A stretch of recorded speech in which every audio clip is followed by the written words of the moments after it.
मित्रांनो, आज मी तुम्हाला अशा एका जागी घेऊन जाणार आहे जिचा इतिहास ऐकला की कोणत्याही मराठी माणसाचा ऊर अभिमानाने भरून येईल.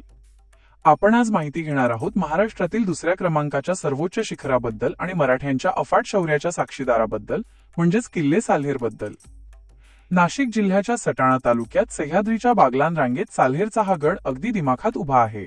5141 फूट उंचीवर असलेला हा किल्ला म्हणजे जणू ढगांशी संवाद साधणारा एखादा पहाडच वाटतो. या किल्ल्याचं महत्त्व फक्त त्याच्या उंचीत नाही, तर 1672 मध्ये इथे झालेल्या ऐतिहासिक युद्धात आहे. शिवाजी महाराजांच्या काळात मुघल आणि मराठ्यांमध्ये जे भीषण युद्ध झालं, त्यात मराठ्यांनी मुघलांच्या बलाढ्य सैन्याचा पराभव केला होता. मैदानी लढाईत मराठ्यांनी मिळवलेला हा सर्वात मोठा विजय मानला जातो. याच युद्धातून जगाला कळलं की मराठे फक्त गनिमी काव्यानेच नाही, तर समोरासमोरच्या लढाईतही कोणालाही हरवू शकतात.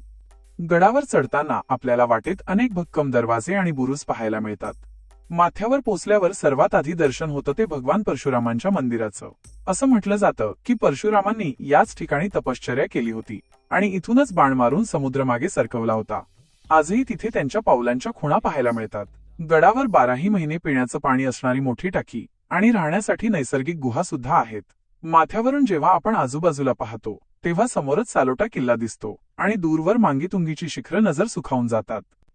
जर तुम्ही ट्रेकिंगचे शौकीन असाल तर साल्हेरचा ट्रेक तुमच्या आयुष्यातील एक अविस्मरणीय अनुभव ठरेल.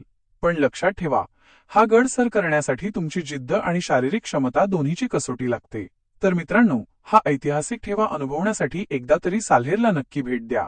तुम्हाला हा व्हिडिओ कसा वाटला ते कमेंट बॉक्समध्ये नक्की कळवा.